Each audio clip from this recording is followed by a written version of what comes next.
आपको जयपुर की सड़कों पर लेकर चलते हैं, जहां आज शाम को फ्रांस के राष्ट्रपति इमैनुअल मैक्रों ने प्रधानमंत्री नरेंद्र मोदी के साथ एक विशाल शानदार रोड शो किया है। और इस दौरान प्रधानमंत्री मोदी ने इमैनुअल मैक्रों को एक दुकान से 500 रुपए में राम मंदिर का एक 3D मॉडल खरीदकर उन्हें भेंट के रूप में भी दिया है। और इसीलिए आज हम आपसे कह रहे हैं कि यह जो खबर है,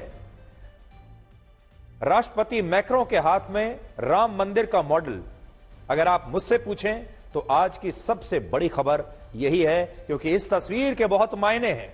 यह तस्वीर बहुत बड़ी है, यह बहुत बड़ा स्टेटमेंट है। इन तस्वीरों में आप देख सकते हैं कि जब इमैनुअल मैक्रों जयपुर में हवा महल के पास इस दुकान पर पहुंचे तो प्रधानमंत्री मोदी ने उन्हें राम मंदिर का यह मॉडल दिखाते हुए बताया कि इसी महीने की 22 तारीख को लगभग 500 वर्षों की प्रतीक्षा के बाद अयोध्या में भगवान श्री राम के मंदिर का उद्घाटन हुआ है। और इसी के बाद प्रधानमंत्री मोदी ने 500 रुपए में राम मंदिर का यह मॉडल खरीदा और फिर मैक्रों को भेंट स्वरूप दे दिया। और इसके बाद राष्ट्रपति मैक्रों ने भी यह कहा कि अब तो उन्हें अयोध्या जाकर राम मंदिर देखना ही पड़ेगा। इसके अलावा जिस दुकान से प्रधानमंत्री मोदी ने राम मंदिर का यह मॉडल खरीदा, वहां डिजिटल ट्रांजैक्शन के लिए यूपीआई का एक क्यूआर कोड लगा हुआ था, जिसके बारे में प्रधानमंत्री मोदी ने राष्ट्रपति मैक्रों को पूरा समझाया कि कैसे भारत में अब छोटे से छोटा दुकानदार भी यूपीआई के जरिए डिजिटल ट्रांजैक्शन करता है। और बड़ी बात यह है कि मैक्रों भारत में इस डिजिटल क्रांति को देखकर काफी हैरान थे, चकित थे। और राम मंदिर के मॉडल को खरीदने के लिए प्रधानमंत्री मोदी ने भी यूपीआई के जरिए ही डिजिटल भुगतान उस दुकानदार को किया। इसके बाद प्रधानमंत्री मोदी और राष्ट्रपति मैक्रों ने एक दुकान पर बैठकर कुल्हड़ वाली चाय पी। और जिस व्यक्ति की यह दुकान है उसका नाम भी राम ही है, उसका नाम है राम साहू, जो प्रधानमंत्री मोदी से पहले तो चाय के पैसे लेने से इनकार कर रहा था कि मैं पैसे नहीं लूंगा, लेकिन इसके बावजूद प्रधानमंत्री मोदी ने जबरदस्ती यूपीआई से 2 रुपए इस चाय वाले के यूपीआई अकाउंट में ट्रांसफर कर दिए। तो आज ये सारी झलक हम आपको दिखाने वाले हैं। इससे पहले प्रधानमंत्री मोदी और राष्ट्रपति मैक्रों जयपुर के हवा महल गए, जिसका निर्माण वर्ष 1799 में महाराजा सवाई प्रताप सिंह द्वारा करवाया गया था। और इस दौरान प्रधानमंत्री मोदी ने राष्ट्रपति मैक्रों को हवा महल की खूबसूरती और इस पर अंकित कलाकृतियों के बारे में पूरी जानकारी दी, समझाया।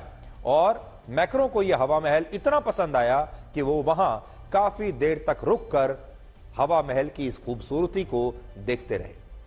और राष्ट्रपति मैक्रों आज जयपुर के ही आमेर किले भी पहुंचे, जहां उनकी मुलाकात वहां के पारंपरिक शिल्पकारों से हुई। और इस दौरान भारत के विदेश मंत्री एस जयशंकर और राजस्थान की उप मुख्यमंत्री दिया कुमारी उनके साथ मौजूद रही।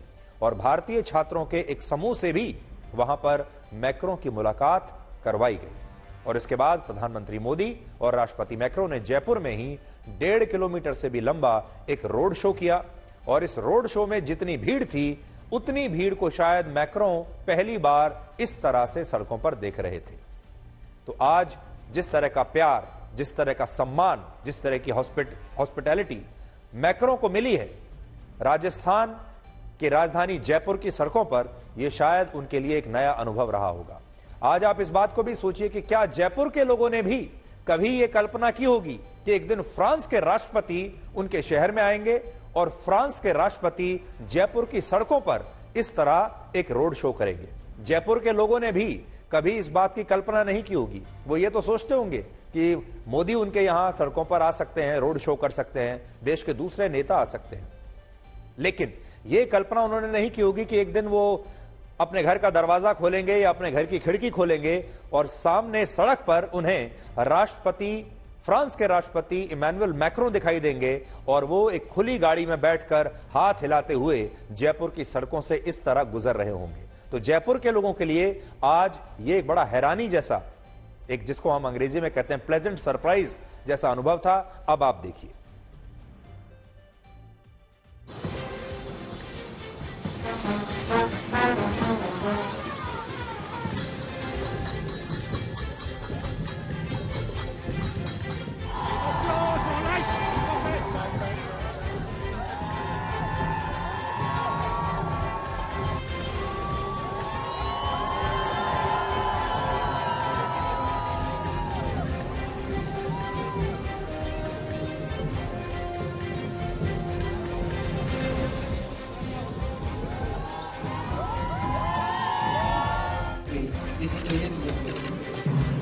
c'est une très bonne question. C'est d'ailleurs ce qui est de côté, c'est pourquoi il faut jouer un rôle très important pour nous. C'est qu'avoir des étudiants français qui viennent en Allemagne.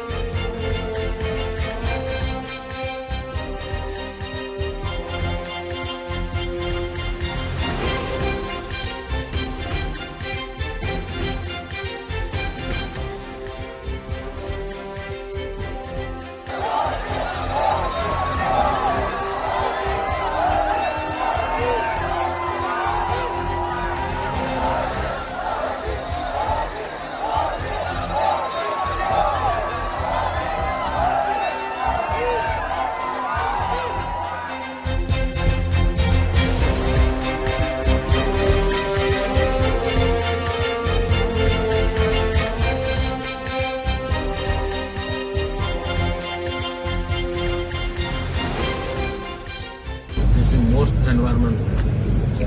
I have a special taste of earth also.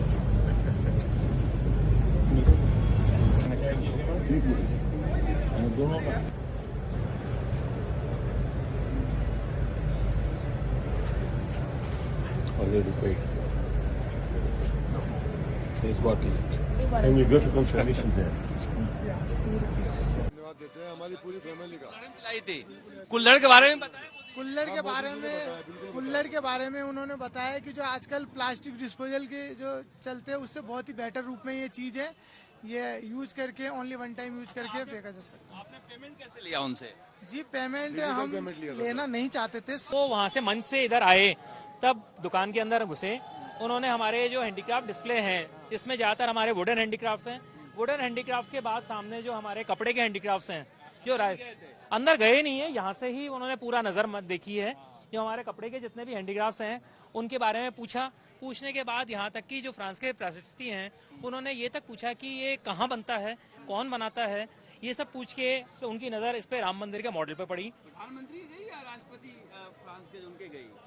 ये हमारे मोदी जी की गई। वो जानते भी नहीं है राष्ट्रपति जी तो ये क्या चीज है। जब मोदी जी ने उनको पूरा बताया कि ये वही मॉडल है और स्टेप वाइज जो कंस्ट्रक्शन है जिसमें आगे हनुमान जी हैं, ऊपर छत्र है, सब तरफ जो है राम जन्मभूमि का मेंशन है, ये सब देख के मोदी जी को बहुत पसंद आया।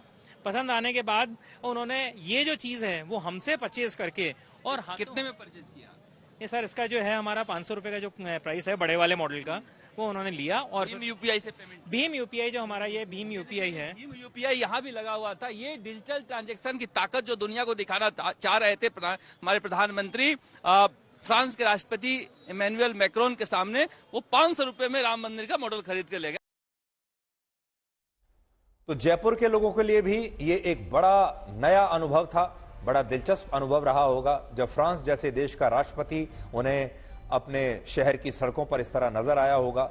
जो कि मैक्रो जब जा रहे थे वहां वो जयपुर के लोगों से मिले भी, बातचीत भी की, उन्होंने जोर से उन लोगों का अभिवादन भी किया और जयपुर के लोगों ने भी अपना बहुत प्यार और सम्मान फ्रांस के राष्ट्रपति को दिया है। फ्रांस के राष्ट्रपति के लिए भी ये एक बिल्कुल नया अनुभव रहा होगा क्योंकि पश्चिमी देशों के जो नेता हैं इन्होंने पहली बात इतनी कभी भीड़ देखी नहीं होती और ऐसे लोग जो उन्हें इतना प्यार उनके ऊपर बरसाएं, ऐसे लोग जो लगातार उन्हें अपनी हॉस्पिटैलिटी से, अपने प्यार से, अपने सम्मान से इतना चकित कर दें, यह भी उनके लिए एक नया अनुभव आज रहा होगा।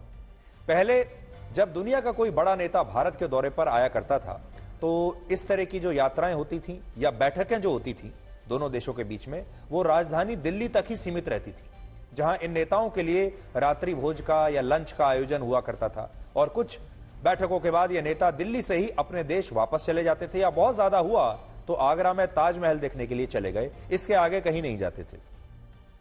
लेकिन प्रधानमंत्री मोदी ने इस परंपरा को अब बदल दिया है। जनवरी 2024 में ही, अभी आपको याद होगा जब अहमदाबाद में वाइब्रेंट गुजरात सम्मेलन चल रहा था, तब अहमदाबाद में यूएई के प्रेसिडेंट के साथ प्रधानमंत्री मोदी ने रोड शो किया था। ये अभी की तस्वीरें हैं इसी जनवरी के दिन, जनवरी में जब यूएई के राष्ट्रपति यहां पर आए थे।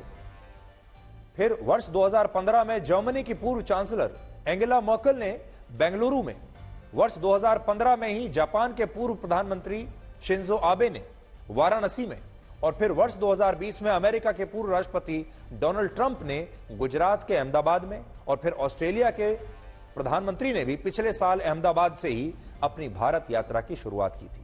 यानी इससे यह पता चलता है कि कैसे प्रधानमंत्री मोदी अब दूसरे देशों से आने वाले नेताओं को दिल्ली से बाहर ले जाकर भारत के अलग अलग दूसरे शहरों में लेकर जाते हैं। और भविष्य में हो सकता है कि आपके शहर में भी किसी बड़े देश का कोई बड़ा नेता, राष्ट्रपति या प्रधानमंत्री, और प्रधानमंत्री मोदी वहां पर रोड शो करें। और आज उन्होंने जयपुर में फ्रांस के राष्ट्रपति के साथ बिल्कुल ऐसा ही रोड शो किया है। यहां एक और बड़ी बात यह है कि आज जब मैक्रों और प्रधानमंत्री मोदी की मुलाकात हुई तो दोनों नेताओं ने बहुत ही गर्मजोशी के साथ एक दूसरे को गले लगाया। और इन तस्वीरों को देखकर ऐसा लग रहा था कि दो देशों के नेता नहीं बल्कि दो पक्के दोस्त एक दूसरे से मिल रहे हैं। इस दोस्ती को आप इस बात से भी समझ सकते हैं कि जिस तरह आज इमैनुअल मैक्रों भारत के गणतंत्र दिवस समारोह में बतौर मुख्य अतिथि शामिल होने के लिए आए हैं, ठीक उसी तरह से पिछले साल प्रधानमंत्री मोदी भी 14 जुलाई को फ्रांस के सबसे बड़े बेस्टिल डे परेड के आयोजन में शामिल होने के लिए खास तौर पर वहां गए थे। और तब प्रधानमंत्री मोदी राष्ट्रपति मैक्रों के खास मेहमान थे और आज राष्ट्रपति मैक्रों प्रधानमंत्री मोदी के खास मेहमान हैं। और इस दोस्ती को आप इस बात से भी समझ सकते हैं कि जब पिछले साल प्रधानमंत्री मोदी फ्रांस गए तब फ्रांस ने पहली बार किसी भारतीय प्रधानमंत्री को अपने देश का सर्वोच्च नागरिक सम्मान दिया था, जिसे grand cross of the legion of honour कहते हैं। यूरोप के देशों में फ्रांस इकलौता ऐसा देश है जो भारत का दोस्त, भाई और पार्टनर सब कुछ है। वो रिश्ता बताने से पहले आपको मैं ये भी बताना चाहूंगा कि प्रधानमंत्री मोदी की जो डिप्लोमेसी है, यानी जो विदेश नीति है, वो पर्सनल केमिस्ट्री पर आधारित है। अब आप देखिए, चाहे जो बाइडेन हो, उनके साथ जब प्रधानमंत्री मोदी मिलते हैं तो गले ही मिलते हैं और जब आप उन दोनों को देखेंगे तो आपको लगेगा ये दोनों पक्के दोस्त हैं। उसके बाद रशिया के राष्ट्रपति पुतिन को देख लीजिए, जब मोदी और पुतिन मिलते हैं तो भी उतनी ही गर्मजोशी के साथ बातचीत होती है और आपको ऐसा लगेगा जैसे ये दोनों भी पक्के दोस्त हैं। ऐसी ही तस्वीरें आपको मैक्रों के साथ आज आपको देखने को मिल रही हैं। ऑस्ट्रेलिया के प्रधानमंत्री आते हैं तो आपको लगता है कि ये मोदी के बेस्ट फ्रेंड है।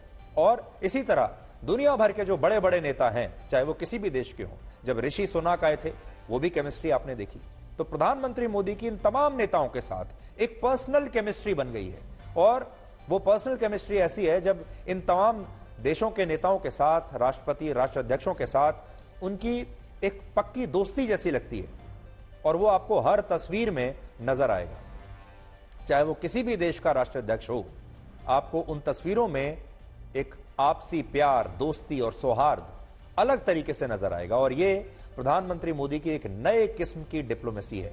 जब वो विदेशी नेताओं को बाहर मिलते हैं या यहां पर मिलते हैं तो देखिए कितनी गर्मजोशी से और कैसे एक अलग तरह की जो केमिस्ट्री है वो दिखाई देती है सामने जो लोग देख रहे हैं उनको। तो देखिए, सारी तस्वीरें आपको यही बताती हैं। अब हम आते हैं फ्रांस के साथ हमारी स्पेशल रिलेशनशिप को लेकर। फ्रांस के साथ हमारा बहुत ही खास रिश्ता है और फ्रांस ने कभी भी हमारा साथ नहीं छोड़ा। वर्ष 1998 में जब भारत ने पोखरण में परमाणु परीक्षण किया था और इसके बाद अमेरिका के दबाव में यूरोप के ज्यादातर देशों ने भारत पर आर्थिक और दूसरे प्रतिबंध लगा दिए थे, तब फ्रांस अकेला ऐसा देश था जिसने कहा कि वो भारत पर ना तो कोई प्रतिबंध लगाएगा और ना ही इस बात को मानेगा कि भारत को हथियारों की सप्लाई रोक देनी चाहिए। तब फ्रांस ने हमारा साथ दिया। फ्रांस की इस दोस्ती से भारत को भी समझ में आया कि यूरोप में ब्रिटेन के साथ साझेदारी बढ़ाने से अच्छा है कि फ्रांस के साथ दोस्ती की नई यात्रा शुरू की जाए। इसके लिए तब भारत और फ्रांस के बीच रणनीतिक साझेदारी के लिए एक समझौता हुआ, जिसे आज 25 वर्ष पूरे हो चुके हैं। यहां एक और कीमती जानकारी आपके लिए यह है कि आंध्र प्रदेश में श्री हरिकोटा के जिस सतीश धवन सेंटर से इसरो ने चंद्रयान 3 को लॉन्च किया था, वहां 1960 के दशक में पहला लॉन्च पैड विकसित करने में फ्रांस ने ही भारत की मदद की थी। वहां भी फ्रांस ही काम आया और आज यूरोप महाद्वीप में ब्रिटेन, इटली और जर्मनी के बाद सबसे ज्यादा भारतीय मूल के 5 लाख लोग फ्रांस में रहते हैं और भारत के 10,000 युवा इस समय फ्रांस में रहकर पढ़ाई कर रहे हैं, जिनके लिए पोस्ट स्टडी वीजा को पिछले साल ही 5 साल की अवधि तक बढ़ा दिया गया है। वर्ष 2014 से लेकर अब तक प्रधानमंत्री मोदी 6 बार फ्रांस के दौरे पर जा चुके हैं, जबकि मैक्रों तीसरी बार भारत के दौरे पर आए हैं और यहां बड़ी बात यह भी है कि मैक्रोन प्रधानमंत्री मोदी से 27 साल छोटे हैं। यानी ये एक आप कह भी सकते हैं बड़े भाई छोटे भाई जैसी जो एक रिलेशनशिप है वो आपको देखने को मिलती है। प्रधानमंत्री मोदी इस समय 73 वर्ष के हैं और इमैनुअल मैक्रोन इस समय 46 वर्ष के हैं। लेकिन इसके बावजूद दोनों नेताओं की दोस्ती में उम्र का यह फासला आपको बिल्कुल नजर नहीं आएगा। जहां कूटनीति की दुनिया में दो देशों के नेता अक्सर मुलाकातों में सिर्फ हाथ मिलाकर अभिवादन करते हैं, वहीं पर आप देखेंगे कि मैक्रोन और मोदी इसकी जगह एक दूसरे को बहुत ही गर्मजोशी के साथ गले लगाकर तब एक दूसरे से मिलते हैं जैसे दो पक्के दोस्तों की मुलाकात हो रही हो।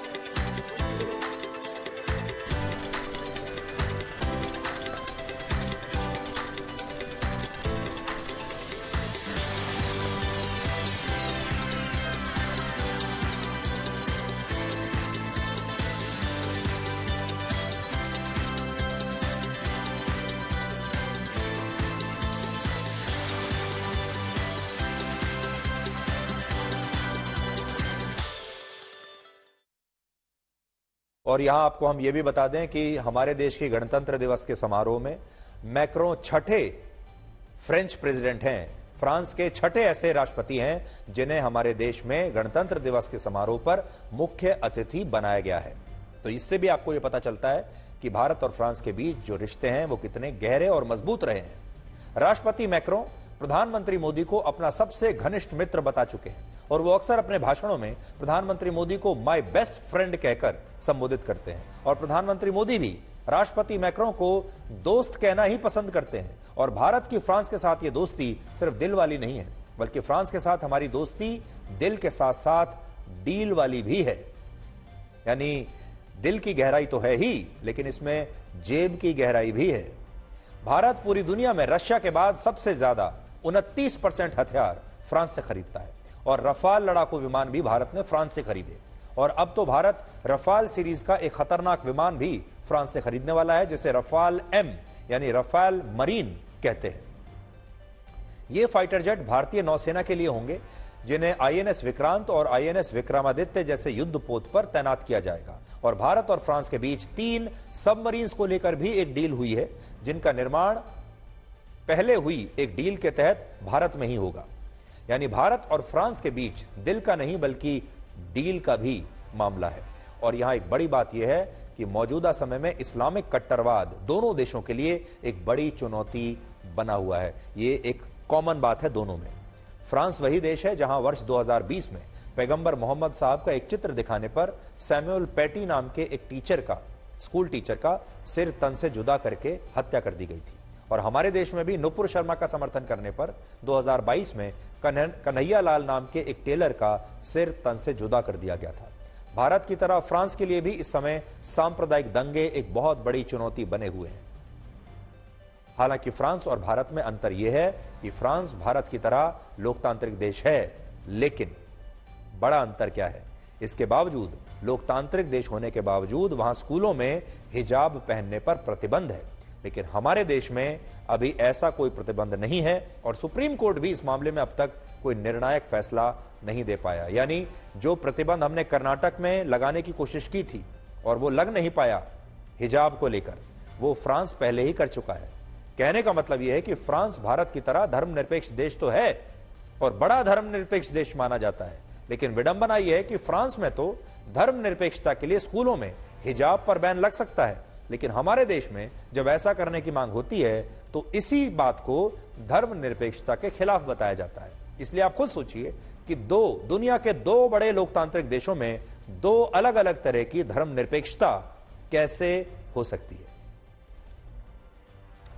इससे भी बड़ी बात यह है कि जिस सऊदी अरब को इस्लाम धर्म की जन्मभूमि माना जाता है, जिसे कट्टर इस्लामिक देश माना जाता है, जहां शराब पर अब तक कड़े प्रतिबंध थे, उसी सऊदी अरब की सरकार अब अपनी राजधानी रियाद में शराब की बिक्री के लिए तैयार हो गई है, जिसके तहत अब वहां दूसरे देशों के गैर मुस्लिम जो डिप्लोमेट्स हैं, गैर मुस्लिम राजनयिकों को शराब की बिक्री हो सकेगी और इसके लिए वहां एक शराब की दुकान खोली जा रही है डिप्लोमेट्स के लिए।